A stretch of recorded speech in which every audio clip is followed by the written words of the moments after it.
This massive mobile pier system could one day be used to deliver an unprecedented number of troops and equipment in an amphibious invasion.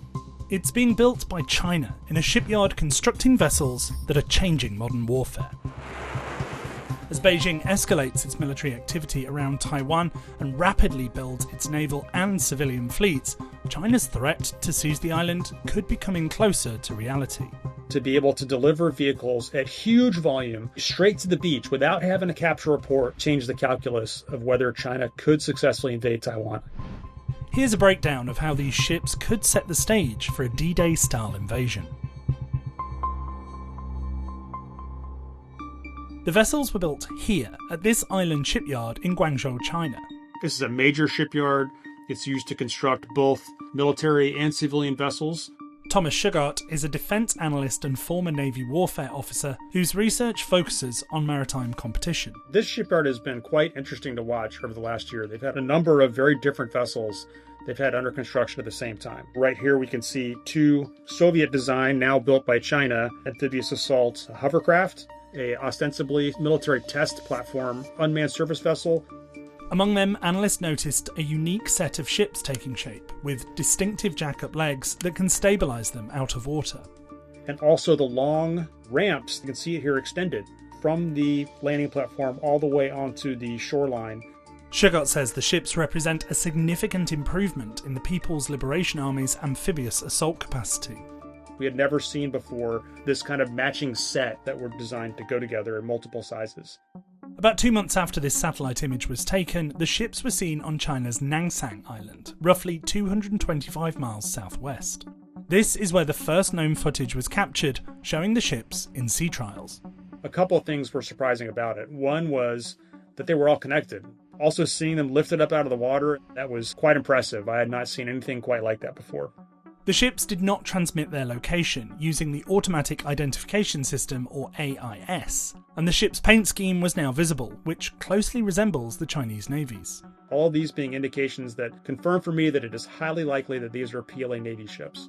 Video footage, photos and satellite images examined by Shugart and other analysts provide insight into many of their specifications and capabilities. There are 3 distinct types that have been classified by their hull length. The first is about 360 feet long, the second about 440 feet, and the third about 600 feet. When linked together with their bow ramps extended, they span nearly 2,700 feet.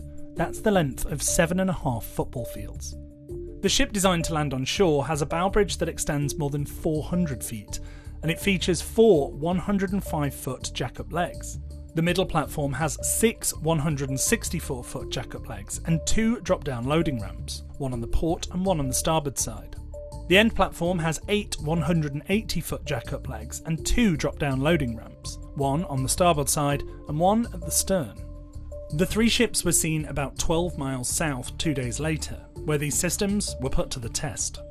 It was probably just a testing trial to be able to verify that they connect together properly, that they can connect to the bottom properly, and that ships can moor with these platforms in the way that was intended. China regularly uses its civilian fleet of what are known as roll-on, roll-off ferries in military transport exercises, and has demonstrated they can carry some of its heaviest vehicles. The landing platforms appear specifically designed to link with these commercial ships. It has 2 side ramps, one on each side, that can flip down, and we have seen them connect to roll-on, roll-off ferries that can basically back up to those ramps and drive vehicles off. On the side of the platform are what are called camels, which are these big rubber bumpers, essentially, that allow full-size ships to come up and nest up against the side of the platform. So the ferry that we see alongside here is called the Changlagongzhu. It is a ferry that has been seen in numerous times during PLA exercises. Ferries like these have been used to offload equipment in various scenarios, including in ports, on floating causeways, and even in the open ocean. China has also used its larger roll-on, roll-off vehicle carriers in transport exercises between ports, but not with the PLA's temporary floating causeways, which couldn't accommodate their diagonal ramps. Satellite imagery suggests these landing platforms could serve that purpose.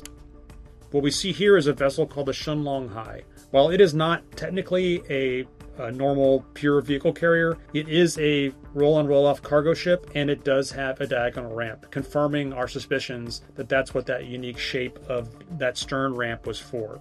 Additionally, it is possible that a ferry could back up to this stern ramp and also unload vehicles straight on out of the back, as we have seen them do with floating piers in the past. With as many as 5 points of contact where ships could offload, the linked platforms could potentially transfer hundreds of vehicles ashore per hour, including some of the PLA's heaviest.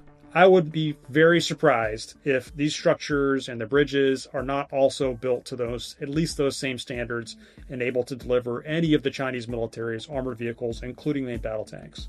Within about 8 miles of the 2 sea trial sites is a base with Chinese amphibious assault craft, including hovercraft, landing craft that can deliver tanks to shore, and a military-specific roll-on roll-off ship. All of this equipment is designed to be used in what one would traditionally think of as a beach assault, something right over a beach, and would also be the first wave of troops that go ashore, probably in combination with helicopter-delivered troops and airborne troops in the case of a Taiwan invasion. One thing that these new platforms could potentially bring to the table is the ability to land troops at places even these vessels can't bring troops ashore.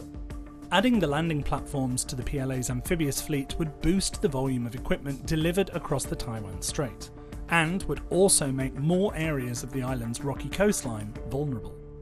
One of the things that analysts and the Taiwanese military have been able to have some confidence in over the years is that there were a fairly limited number of locations where the Chinese could potentially land on Taiwan, thereby allowing Taiwan to concentrate its defensive efforts in those places. This could thin out Taiwan's defenses and make it harder to defend all the different places that now exist. After the sea trials, the 3 landing platforms returned to the same Guangzhou shipyard, where China is building a second set. One right here, one right here, and one right here. US officials say Chinese leader Xi Jinping instructed the PLA to be capable of invading Taiwan by 2027. Most military experts agree China isn't ready to execute a full-scale amphibious invasion yet. But these landing platforms might be the key to making one possible in the near future.